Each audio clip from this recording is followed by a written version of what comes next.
client acquisition is a sophisticated and strategic process deeply rooted in understanding human behavior, psychological principles, and the mechanics of persuasion. It goes far beyond relying on flashy marketing tactics or trying out the latest trends. True client acquisition, right, is built on mastering the core psychological principles that dictate how humans make decisions and ultimately take action. This is where a deeper exploration of human decision-making processes come into play, right? Today, we're going to be talking about the psychological principles and the foundations of client acquisition for GoHighLevel clients. Let's begin. So, there you go. To truly excel, we must break down the client acquisition process into three essential components: the human, the stimulus, and the action. Right? So the human, us, the potential clients, the person you're trying to convert is the heart of the equation. Their desires, motivations, fears, and needs are ultimately what determines whether they will engage with your product or service. The stimulus. This is the trigger or the prompt that you present to the human, designed to provoke a specific response. This could be an engaging piece of content, an enticing offer, or a compelling message, or a direct call to action. The stimulus is carefully crafted to speak to human psychological needs and motivations. Finally, the action. The action is the behavior you want the human to take, whether it's clicking a link, scheduling a call, downloading a resource, or ideally making a purchase. Each action is a step in the process of guiding a prospect toward a paying client. While understanding the human, the stimuli, the action is crucial, simply relying on the right stimulus at the right time is not enough. To truly influence behavior and guide prospects through your sales funnel, we need a deeper understanding of the psychological mechanics that drive decision making. These mechanics are rooted in the fundamental principles of human psychology, and mastering them is what's key to ensuring that prospects take your desired actions. Does all make sense, guys? Hopefully it's not too overwhelming. Anyways, let's begin with the client acquisition micro-action chain.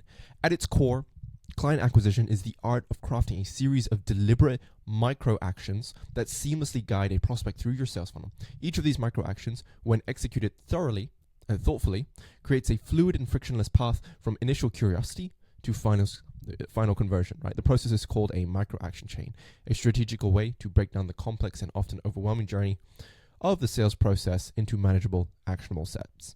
And I wanted to illustrate this image over here, just as a quick reminder on people with limiting doubts or people with limiting beliefs. They believe that that the market's oversaturated. This is your market, and this is you drinking from that tap. This is probably like a million, trillion, gazillion, billion-dollar business, and this is you. So don't worry, the market is not saturated.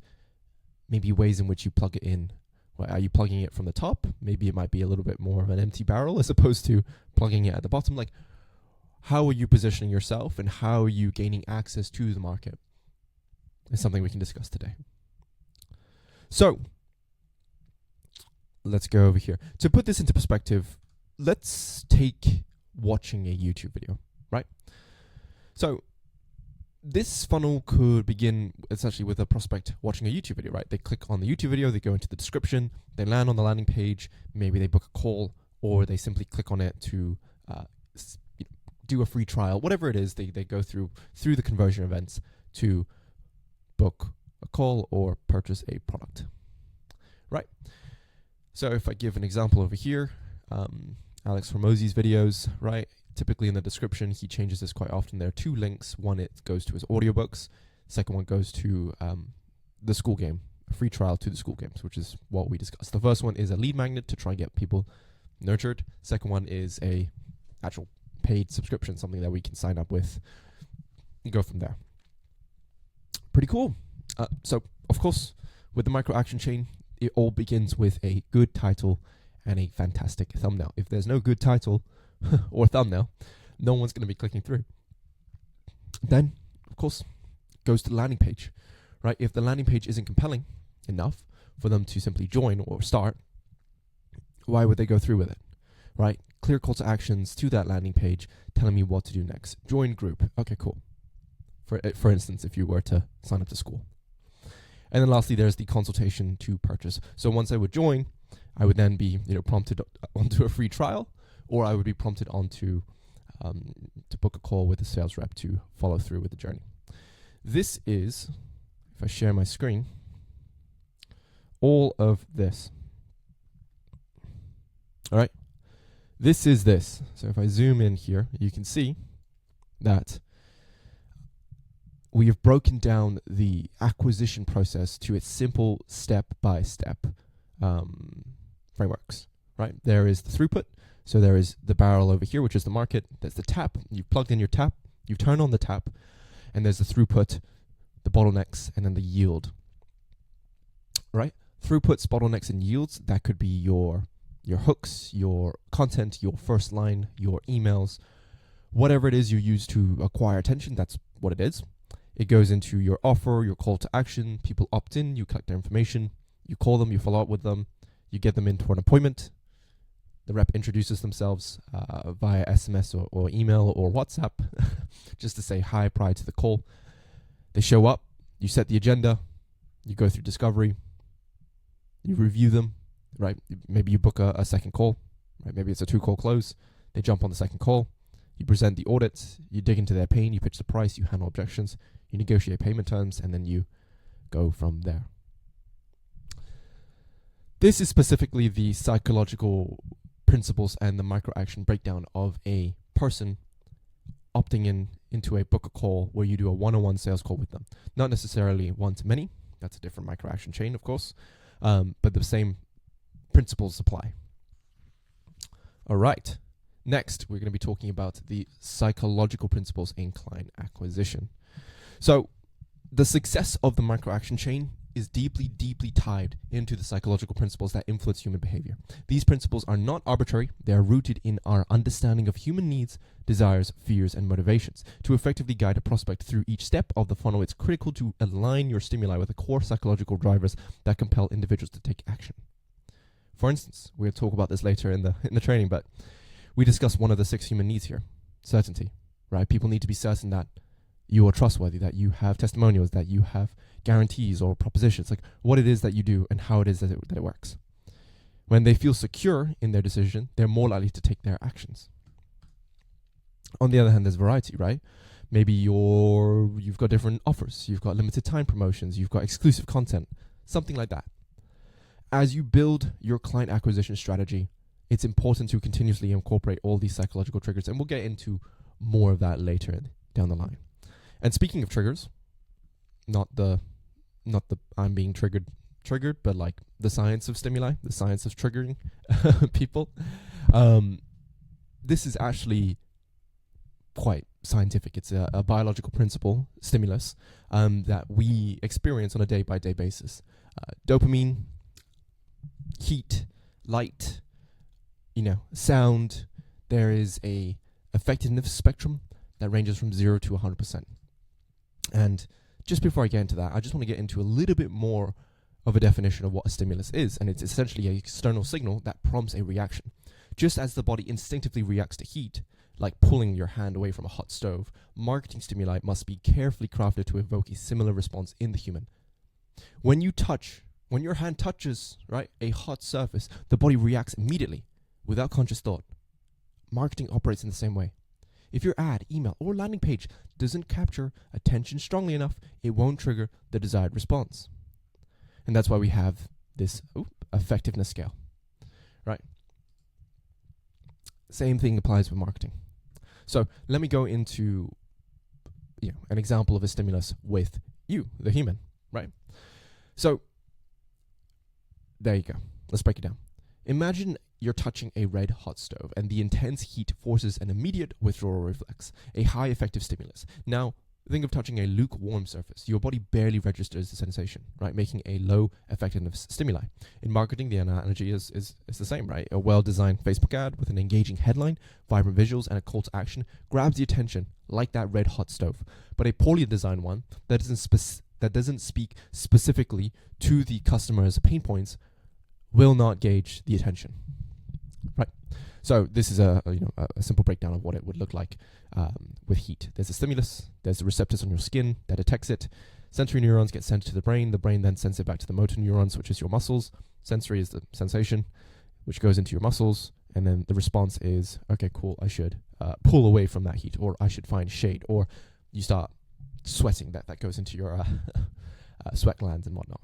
So yeah, and there you go. This is the actual breakdown of a strong, effective stimulus, pain reflex versus a weak sensation. Same thing with Facebook ads, or your cold calls, or your texts, or your social media. Everything is about engaging the stimuli high enough for someone to take a necessary action. So, triggering the right action through the human element. That's a tricky one, right? That is a tricky one, because what sets marketing apart from biology is that humans are the ones deciding whether a stimulus works. Every individual audience has different conditions that determine how they respond to marketing stimuli. To understand the human response, it helps to think of a person as the body and the mind. Right? The body executes actions, while the mind makes decisions and sets the intention. So to drive action, whether it's clicking on an ad or scheduling a call, you must first engage the mind, and then the body will follow along. Right? This means, right, by the way, before we get into that, this means that there are two main components: the conscious mind, which handles deliberate decisions, and the unconscious minds. Remarkably, 95% of all decision-making are made by the unconscious mind, according to a Harvard professor. So this means daily actions like eating, sleeping, scrolling social media for 15,000 hours on the toilet, right? Happens without deliberate thought. When it comes to marketing, actions like clicking an ad or watching a video are often unconscious decisions. Understanding how the unconscious mind works is key to creating effective marketing strategies that influence behavior. And speaking of influencing behavior, I'm going to go deep into the mind. Specifically, the 3 Freudian levels of the unconscious. So, firstly, we begin with the conscious mind, right, which is your thoughts and perceptions, the preconscious, which is the memory and stored knowledge, and then finally there's the instincts and fears and selfish motivations that come with the unconscious mind. So, over here. Yeah. So, conscious mind, it's the layer of the psyche that deals with the awareness and rational thoughts, right? Marketers often target the conscious mind through clear logical messaging, product specifications, pricings, discounts, etc. Preconscious minds, right, contains thoughts and memories that are not immediately available to the consciousness, but also can be accessible easily. For example, consumers might not consciously recall the last time they saw an ad for a product, but when presented with a similar message, the preconscious mind may bring up the association, leading to a subtle influence on their decision. And then finally, number 3, there's the unconscious mind, right? The unconscious mind is the deepest level of the psyche where emotions, instincts, and hidden desires reside. According to Freud, this part of the mind governs most of our behavior, often without our awareness. This is where impulse decisions like clicking on an ad or making a spontaneous purchase are formed, and the unconscious mind is driven by hidden motivations of fear and desires, making it prime target for marketers looking to influence behaviors without the consumers even realizing it. How fucking crazy is that, guys? How crazy is that? Yeah, you have the conscious mind, all the things that you see, that you hear immediately. You then have the Freudian level of the preconscious mind where, thoughts and memories reside. And then finally you have the impulse driving monkey brain, prefrontal cortex thinking with the unconscious mind. If you let this govern your mind, you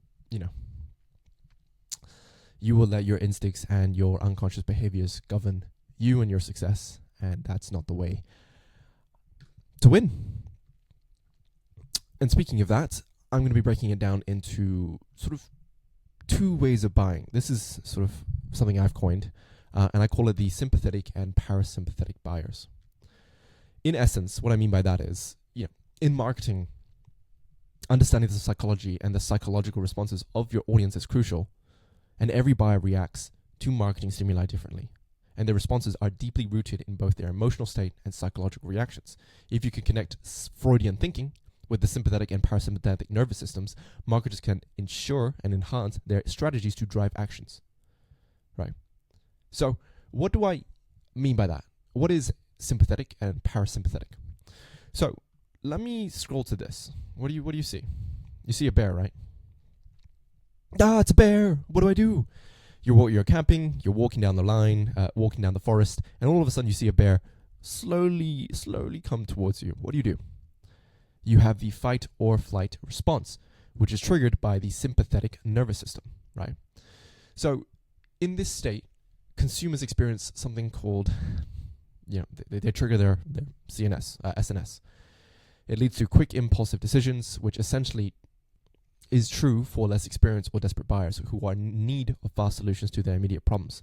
So this is for people who are pretty much ready to buy. The buyers may not have the deepest knowledge of the product, right, and are driven by urgency, pain points, and immediate needs. SNS is activated by urgency-based marketing tactics, right? So if you were to add urgency, make the decision-making simple, if you were to highlight immediate benefits, not necessarily make it sound too easy, is what I'm trying to say. And I,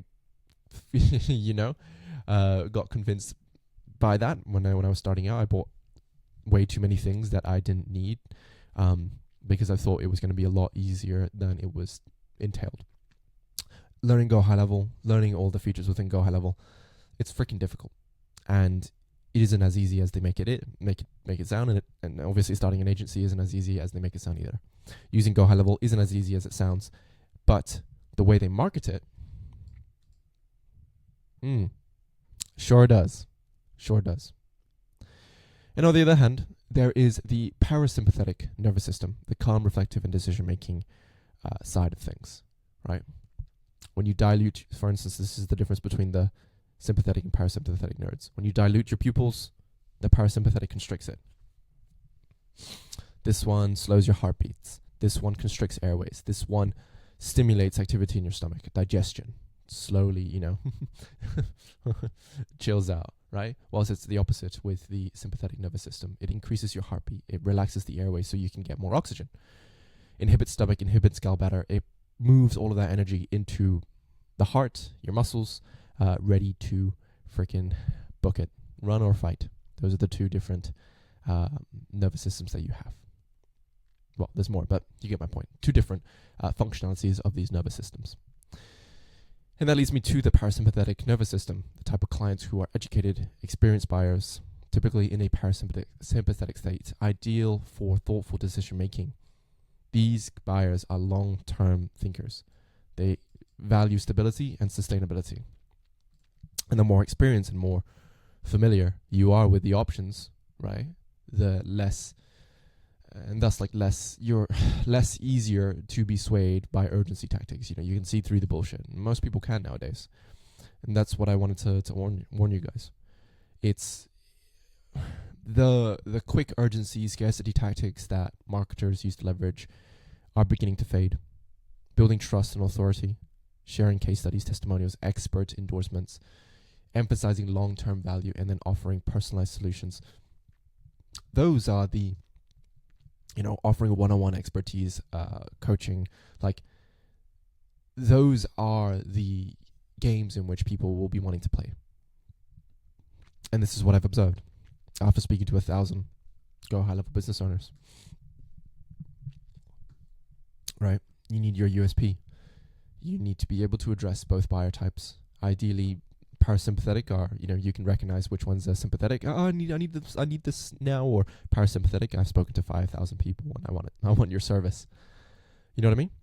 So where you do that is by establishing your authority and trust. Provide value, film content, educate your prospects, and you'll be able to go from speaking to sympathetic to parasympathetic buyers, right?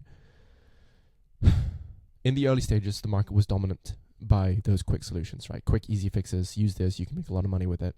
But nowadays, especially with GoHighLevel, if you're using GoHighLevel or selling GoHighLevel, people know what it is. You need to find a way to differentiate yourself from the competition, address the ability to have quick fixes, because I want to see quick fixes. I want to get immediate value when I sign up with you. Plus, focus on long-term partnerships and trust, right? And then lastly, provide educational content, right? Make sure people see you as the expert that you are in your area of field. So that's the two psychological frameworks, biological frameworks applied into the marketing sense of parasympathetic and sympathetic buyers. Now we're going to be discussing specifically the lock and key theory of marketing stimuli. So I'm sure you've asked this to yourself sometimes. Why things stop working and why do some things keep working? Well, we call this the lock and key theory because it is based on biological principles. For those who have never heard of an enzyme is a specialized protein that speeds up chemical reactions by binding to a specific substrate and transforming it into a new product. Without enzymes, you would die. It is essential for digestion, energy production, DNA replication. You know what I mean? Like each enzyme follows the lock and key model, meaning that only a specific enzyme can act on a specific substrate, and if they don't match, no reaction occurs. Take a look at this image. You have the enzyme. It binds to a specific substrate, right? Wink, wink, the human. You have the stimuli. You have the human, right? And if they fit, if it's a lock and key, they fit, a new product occurs, a reaction. Oh. It's like we discussed this earlier. Well, same thing applies in biology. Enzymes must bind to the right substrate to trigger a reaction, and your marketing must connect with the deep-seated psychological needs of your ideal clients. And if your message, the key, doesn't fit your audience's subconscious desire, the lock, no matter how much you spend on ads or how great your service is, people won't engage. I read I think it was a Grant Cardone quote. It was like, it's not the best product that wins, it's the most well-known product that wins. That's the person who gets the riches. Imagine you're a chiropractor and you spend 20 years perfecting your service. You're the best in the world, but no one freaking knows who you are. So the marketer or the chiropractor that markets themselves for 20 years compared to the chiropractor that studies for 20 years, which one do you think is going to be more wealthy? The market one, even if they're significantly worse than the guy who's practiced for years and years and years. So please understand that when you get into this business, whatever you're in, the first thing that you need to master is the psychological principles of your customers, knowing who they are, what their needs are, and where they want to get to. So, gosh. And then figuring out locks, figuring out keys, your substrate, to unlock your customers and their desires, right? And that's very vague. I understand that. It's very vague. You don't really quite understand how to unlock it. And I've spent a great deal of time trying to understand humans and what makes them tick. And it wasn't until I hired a NLP coach, neuro-linguistic programming coach, who had 30, 40, 50 years of experience. He was an older gentleman, but my goodness, he could speak to me all day long. He understood humans to their deepest needs. And he taught me that it was all through Tony Robbins' 6 core human needs, right? These are the frameworks that I've been using to help me think of ways in which I can acquire clients. And I've gotten like 500 clients in the last few years. So from someone who knew nothing about this, by the way. So every person is driven by one or more of the following motivators: certainty, variety, significance, connections, love, and growth and contribution. Growth and contributions are the needs of the spirit. Love, connection, significance, variety, certainty is ones for yourself. This is 7. Sorry. It's just connection. There you go. So let's go a little bit more in depth on what these 6 human needs look like, right? So we have certainty. So certainty is the comfort and certainty and security that you get. So people have a deep-seated need for security in their lives. They see comfort, stability, and security, desired to avoid pain and stress. So in client acquisition, addressing this need is incredibly powerful. For example, when marketing your services, emphasize how your offering brings a sense of stability and guaranteed results, right? This can be accomplished through testimonials, money backs, clear value propositions by creating a perception of reliability and assurance. Uncertainty. specifically, like variety, changing, new environments, new experiences. While people desire certainty, they also crave variety and excitement. Humans are hardwired for novelty and fresh experiences, right? You can incorporate variety by offering limited time offers, exclusive content, even gamifying parts of the marketing experiences. Significance. Gosh, this is huge in men. Status, right? Every person wants to feel important and valued. This need drives many of our decisions as it is tied to our desires for recognition and respect. This could be through, personalized offers, exclusive membership opportunities, leveraging social proof, something where your marketing focuses on making the prospect feel recognized and appreciated and very important. All right, you got to make them feel like they're getting a deal and that they are very, very important. Growth and contribution. Wow, goodness, growth specifically, right? In addition to connection and love, apologies. Humans crave connection and the feeling of belonging. Gosh, if you can combine significance and connection, for me personally, that would break me. Humans crave connection and the need of feeling like they belong. The need for connection is one of the most fundamental human desires. People want to feel loved. They understood and to feel loved, understood, and valued by others. And in client acquisition, this need can be addressed by crafting and creating a marketing experience that feels personal, empathetic, and engaging. You can build a sense of community around your brand, encouraging emotional storytelling and offer customer support that feels warm and personalized. Growth, continuous development, and progress. People have an intrinsic desire to grow, both personally and professionally. Right, so this need for growth can be highly motivating when prospects see that your service will help them improve, whether it's developing skills, advancing in career, or achieving personal milestones, right? So in marketing, try and position your tool for transformation, whether it's through education, skill building, or business development. Emphasize the outcomes and progress your service will help prospects achieve, which resonates deeply with their need to evolve and improve. Number 6. The desire to contribute to something larger than oneself is also a powerful motivator. Many individuals seek meaning in life by contributing to their community, right? Many individuals, will see that. So in client acquisition, you can appeal to those needs by showing how your service or products enables clients to make a positive impact in the world. This could be through socially responsible practices like donating a portion of profits to charity or promoting sustainability, right? By framing your offering as an opportunity for clients to make a difference, you fulfill their desires to contribute to a greater good. Guys, please understand these needs. Listen back to that bit that I just explained. I want you to tell me when we do our coaching calls or when you meet with me, what one of the 6 human needs are. Write it in the comments, but just put it somewhere. Write it all down. Refresh it. I have this image planted on my wall on the left side over there because it's a continuous and constant reminder to me on what humans desire and what humans want. And I can give you an example of us, the GoHighLevel University, right? So if I were to apply this in our own marketing, in our own sales processes, the certainty that we have with our results. How do we know that? Testimonials in our offer. Variety. This is variety. The different trainings that you get, the different coaches that you would get.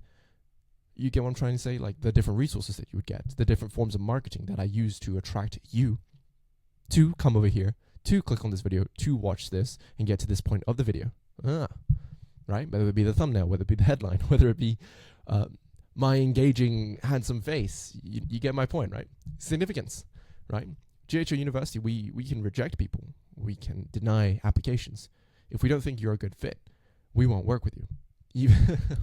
We're not working with everyone with a pulse and a credit card, because if you fail, you damage our reputation.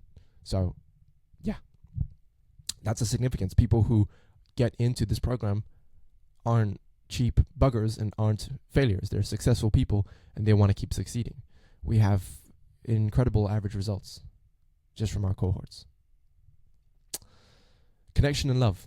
Goodness, this is my family. GoHighLevel University is my family. This is what I do every day, day in and day out, and I care very deeply about you and your success, and I hope you feel that connection with me. I hope you feel the genuine love that I have for you, and I want you to grow, to become the amazing person that I know you can be, and contribution. When you work with us, when you build this hive mind, this GoHighLevel University hive mind, where we're all contributing and helping each other out, you're helping everyone, not just yourself, as well as you're also helping build a school. So my fiance, I don't know, by the time you're watching, we might be married. She's got a charity in Kenya, and we're going to be building an actual GoHighLevel University school where we're educating people on GoHighLevel, how to use GoHighLevel, etc., etc., etc. So, yeah, guys, this is how you're helping. Hopefully you'll be able to understand by me applying it specifically for the GHO University on how it is that you are achieving these 6 human needs that we have here. And this sort of is the next slide in the next section, right? It's the application of client acquisition. Read this, apply it specifically to your use cases, and we'll go from there. Woo! So, however, even with these principles and frameworks in mind, shit sometimes fails. Why is that? Just like your enzyme substrate reaction, marketing must bind, right? Marketing must bind with at least one of these needs to trigger a response. And if you're selling, for instance, life insurance, you can give your customers like a security or certainty resolve. The messaging must focus on certainty, safety, and guarantees. But they still fail, right? Sorry, that was a bad line in my script. I'll delete that. But I will carry on talking about the stimuli entropy, right? So why marketing strategies stop working. Essentially, what stimuli entropy is basically where systems move from order to disorder unless energy is put in to maintain those systems. Now, what I mean by that is, there you go. What I mean by that is, how do I describe this, right? Simple, like if we use a simple analogy, right? So imagine your brand new deck of playing cards perfectly arranged in order. That's low entropy, so a highly organized system. Now shuffle the deck. That's high entropy. It's disorder. So if you keep shuffling the deck will never return to perfect order on its own. You'd have to actively sort it out to bring back structure. Just like cleaning, just like eating, just like sleeping. You need to continuously add input to rearrange it back into order. And goodness, this same principle applies to marketing, right? It's a core fundamental in physics and chemistry. You physics and chemistry people, you'd probably be able to better understand and explain this analogy. So feel free to put it in the comments and explain it to me as well. But in essence, entropy affects marketing through stimuli entropy. Just like the shuffled deck of cards that loses its original order every single time you mix it up, these marketing strategies naturally lose their effectiveness over time.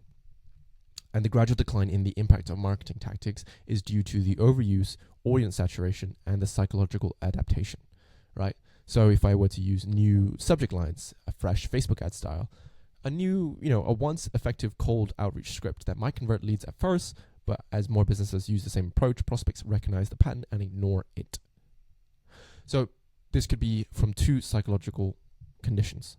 We call it stimuli hypothesia, where people repeatedly, when they get exposed to the same stimuli, they become numb to it. So imagine you have your alarm that wakes you up in the morning.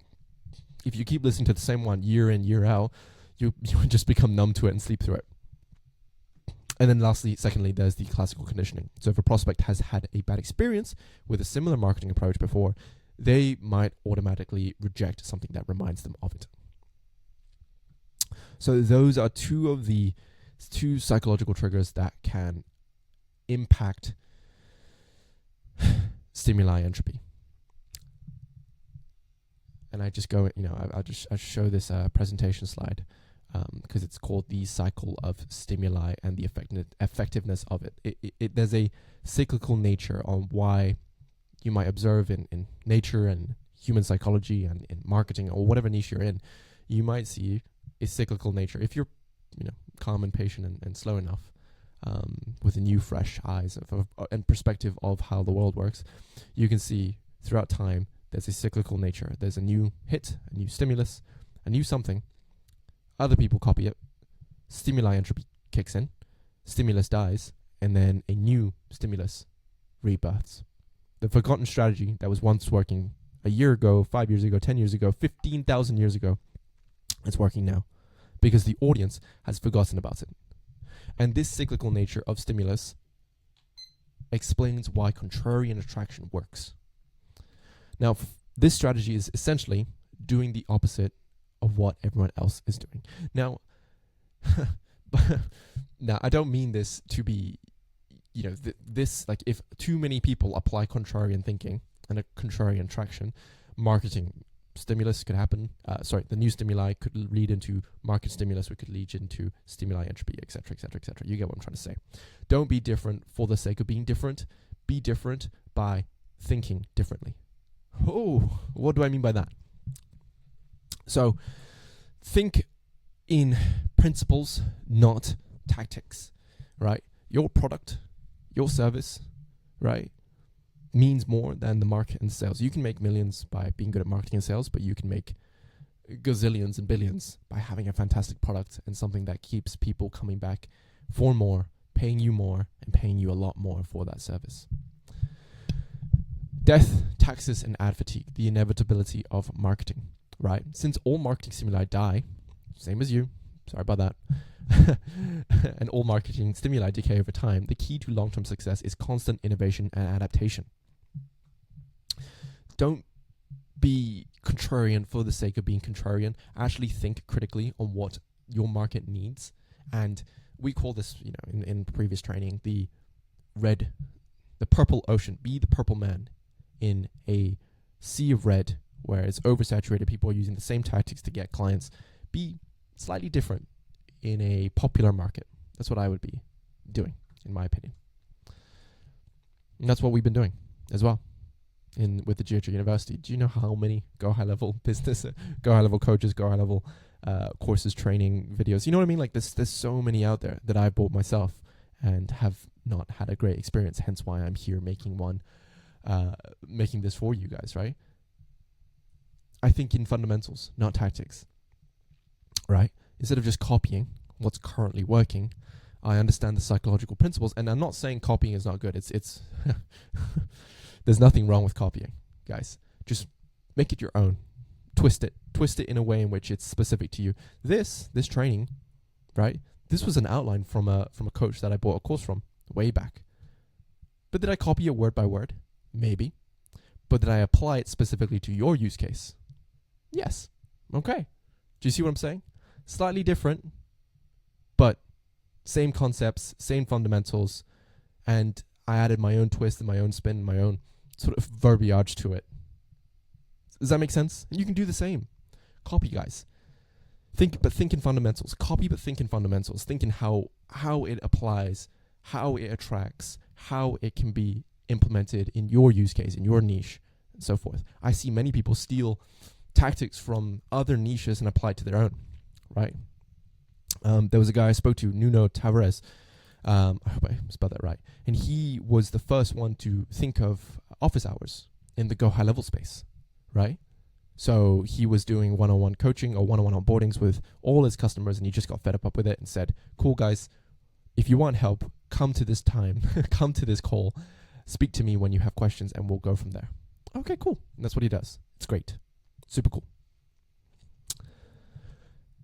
Next, apply contrarian thinking, a contrarian traction, right? So when the majority of marketers are using a certain strategy, look for the gaps. What's being ignored? What used to work but now has faded out of popularity? These underutilized approaches often yield the best results. Refresh your stimuli regularly, updating your messaging offers and marketing angles before they reach saturation. Keep your audience engaged with fresh variations, right? Leverage multi-disciplinary thinking. My goodness. Borrow principles, like I mentioned just now, from disciplines like psychology, economics, science, to create marketing strategies that often aren't thinking about. I just did it now, guys, with you guys, with the training. Contrarian thinking, right? What do we have? Contrarian thinking. We talked about entropy.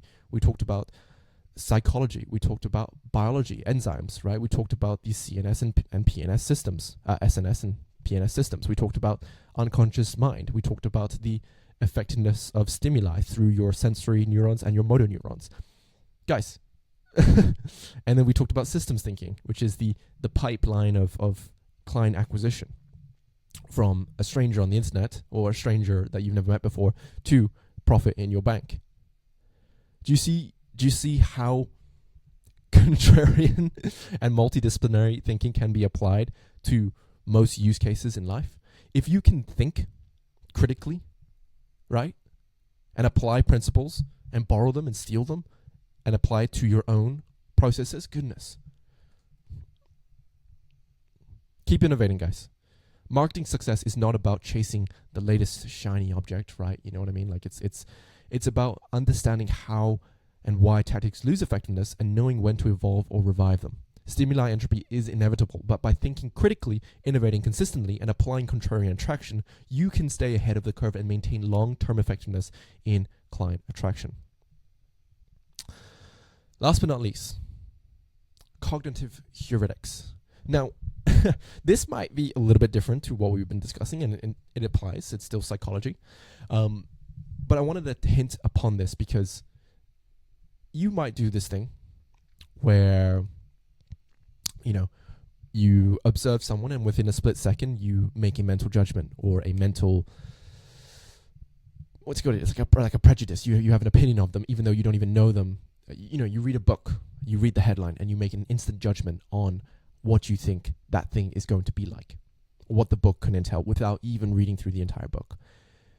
These are called cognitive heuristics. The mental shortcuts that guide our decision making. It's a game changer if you can understand it for marketers, because in a competitive landscape like GoHighLevel, recognizing how unconscious biases influence consumer behavior can be the difference between a successful and mediocre campaign.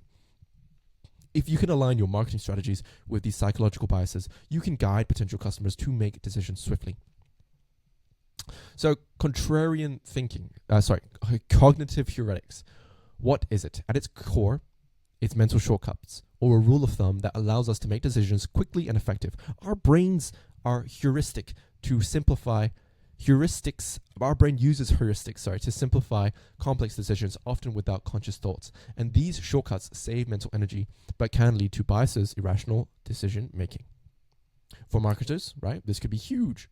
If you identify the most common heuristics that guide consumer decisions, you can design your marketing materials, such as landing pages, email campaigns, or ads, to align these biases, driving more conversions. I want to show you this image, right? See? Everyday decisions, putting your pants on, what clothes you're wearing, what hat you're wearing. Same thing, fast, easy, automatic, unconscious. Complex decisions, takes a bit more time, a bit more energy, a bit more effort. You don't really want to do it. Yeah. So next we have the role of heuristics in consumer behavior. So what I mean by that is consumers don't always process information logically. Instead, their decisions are shaped by subconscious heuristics and biases. When people interact with your marketing material, they're not just absorbing information.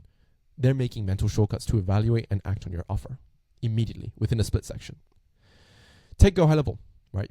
If a consumer is choosing between several automation platforms, they might not think deeply and evaluate every feature. Instead, they rely on heuristics to help them make a quick decision, understanding that this can allow you to craft offers that bypass rational deliberation and drive fast subconscious decisions. Goodness. So why do heuristics exist?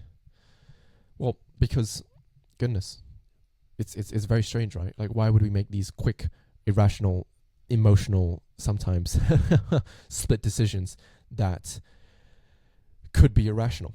Well, that's through evolution. They evolved as survival mechanics. The body and the human brain uses about 20% of body, your oxygen, yet it only accounts for 2% of your body mass, your brain. Because the brain is so energy hungry, it's developed shortcuts to conserve resources, allowing humans to make decisions quickly without spending too much time and energy. These shortcuts are incredibly useful for our ancestors when they needed to think quickly to survive, right? However, in the modern world, especially when you're getting clients for GoHighLevel or you're using GoHighLevel for yourself, evaluating marketing automation tools, etc., these shortcuts can lead to irrational and hasty decisions. So if you understand how these biases work, you can craft marketing messages that tap into these shortcuts and make the decision process easier and faster for your prospects. Below are 70 heuristic categories categorized into groups based on their psychological triggers and how they relate to client acquisition. Here are 70 heuristics in marketing. We've categorized 70 powerful heuristics, each with the potential to drive actions and foster trust. Whether you're crafting an email, making a sales call, or developing marketing campaigns, these heuristics will give you the tools to connect with prospects and guide them towards making confident decisions. My goodness. Understand this, guys. If you can understand these categories and heuristics, you can craft highly effective stimuli for client acquisition. Just remember to always act ethically and ensure that your offers genuinely benefit your prospects. And these heuristics are powerful tools to help you guide potential clients towards making decisions that will benefit both them, your business, and everyone else. Trust. So what I've done is I've got over here a Word document that basically goes over these 70 heuristics. And what I've done, I'm not going to go through all of them because that will take another hour. I will let you read it. Ones that we've used personally: reciprocity, right? Scarcity, FOMO. This is what I talked about earlier with the sympathetic nervous system buyers compared to the parasympathetic. Parasympathetic are probably more reciprocity-based, authority-based driven, and social proof driven. Anchoring is another big one, where we anchor specifically with pricing. We say the highest price first, and then we pitch the original price, so people think it's a good value. Reciprocity, norm bias, framing bias, nostalgia bias, trust bias. They have you have so many biases, right? And look, I'm not going to get into too much depth, but I'm going to go into the 8 different categories that there are with heuristics and how you can drive them specifically for yourself. So trust and credibility is one, right? Social influence and persuasion is the other. FOMO, social identity, exclusivity biases, scarcity biases, group biases, affinity biases, a whole lot of that. Emotional and psychological triggers. What do I mean by that? Loss aversion, hyperbolic discounting, self-esteem biases, nostalgia biases. Goodness, all the biases combined. Number 4, decision-making and cognitive biases. So, this could include the fact that you anchor, the fact that you frame, the fact that you use contrasting. Perspective and framing heuristics. So this could be the fact that there's familiarity, symmetry, quantitative, show and tell biases, instruction, clarity biases, right? Action and urgency heuristics. Again, scarcity, urgency, hard work biases. Business owners or high achievers overestimate their efforts, so framing an offer as something that deserves boosts motivations. Drama queen biases, the little bonus bias, expectation biases. Self-perception and identity biases, right? Disqualified identity biases. If you disqualify certain prospects, it helps the remaining ones identify more with your offer. How crazy is that? If you reject people, they're more inclined to want to work with you and pay you fuck tons of money. Showcase biases, self-serving biases. People tend to take credit for successes, so framing your offer as something that helps them achieve success builds trust. GoHighLevel literally gives you their white label solution. They say it's your software when they know that it isn't. You're just borrowing their amazing software. Miscellaneous heuristics, disposition, overdone it biases, justification biases, one-of-a-kind biases. Goodness, guys. These cognitive bias, this is called the Cognitive Bias Codex. It's a comprehensive visual representation aligning all of those different heuristics into one. That maps out the various cognitive biases human experiences in decision-making. This codex organizes biases into different categories, showing how that influences our judgments, behaviors, and actions. Each bias is grouped by its nature, such as biases related to memory, attention, social influences, or decision-making processes. Take a look at this. This is what it looks like. And these are all the different cognitive bias codexes that you could have. So spend some time researching into this. Not too long. Pick 1 or 2 that you think you align with, and then see if they also align with the customers and the clients that you serve. Scroll down, scroll down, scroll down. And then finally, we have the concept called the Lollapalooza. Thanks for staying around, guys. This is the last bit. Don't worry. This is the Lollapalooza Effect. Ooh, what does this mean? Well, this is probably one of the most powerful and fascinating phenomena in human behavior because it describes how multiple psychological biases combine in unpredictable and often explosive ways to influence human decisions, leading people to take action they might otherwise seem irrational. When used strategically, these combined forces can be leveraged for client acquisition. However, it is crucial to understand both the power and the ethical responsibilities that come with psychological model. So the origin of this is has come from this superhero of ours, Charlie Munger, the vice chairman of Berkshire Hathaway and a notable thinker in the field of behavioral psychology.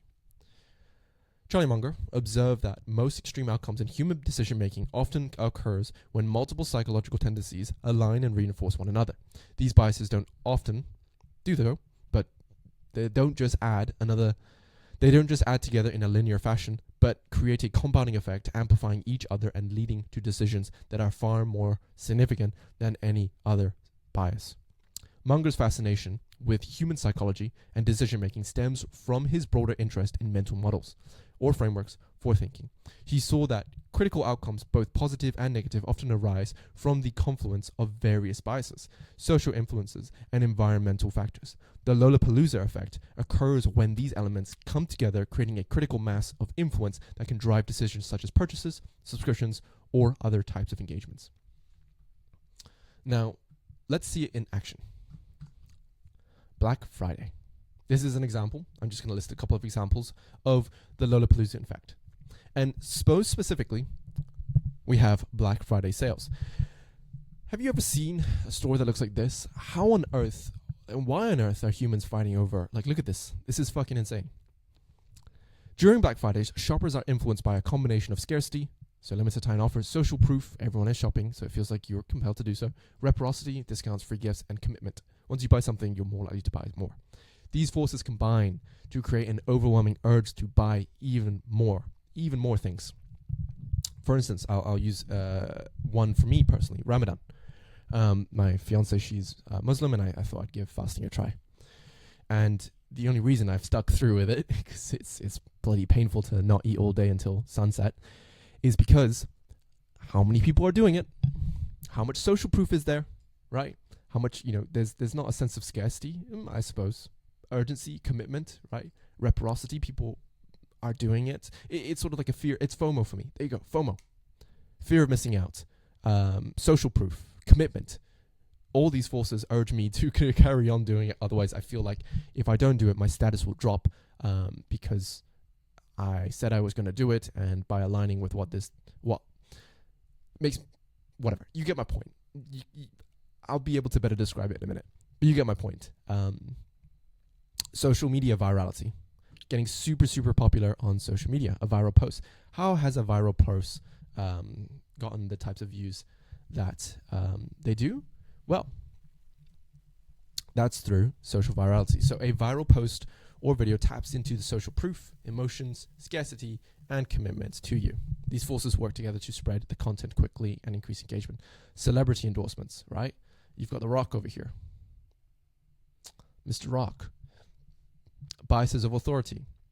Social proof, reciprocity, right? Political movements. Social identity biases, where people strongly connect with certain groups, right? Authority, commitment. These biases combine to move a strong force with, for instance, Mr. Donald Trump's Make America Great Again. Limited edition options, right? So this is scarcity, this is social proof, this is reciprocity. You've got crowd behavior at events, right? Sports games. Goodness, like why are people singing and dancing and doing substances that they know they shouldn't be doing in events like this? Well, you have the emotional contagiousness, you have the social proof, you have the commitment to, once someone starts singing a song, it's very difficult to not sing a song, right? And then finally you have flash sales online, right? This adds scarcity, this adds social proof, this adds reciprocity, all combining to quick decisions that make people buy. The power and responsibility of the Lollapalooza effect. The Lollapalooza effect demonstrates the immense power of understanding human psychology. By recognizing how cognitive biases can combine to influence decisions, we can create more effective strategies for client acquisition, product marketing, and engagement. However, with the knowledge comes an ethical responsibility. We must, and you must, ensure that these strategies are used to guide people towards decisions that genuinely benefit them, rather than exploiting their biases for manipulative purposes. The Lollapalooza effect is a tool. Use it widely, and the impact can be extraordinary. Below are resources that I recommend you take a look at. We have covered a great ordeal today, and I just want to say thank you so much for watching.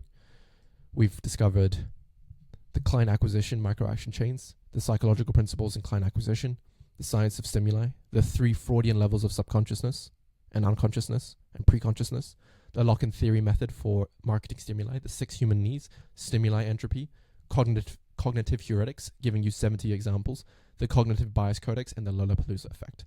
These are your first principles for getting Go High Level clients. Apply this, you'll make a shit ton of money. Thank you for watching. Bye.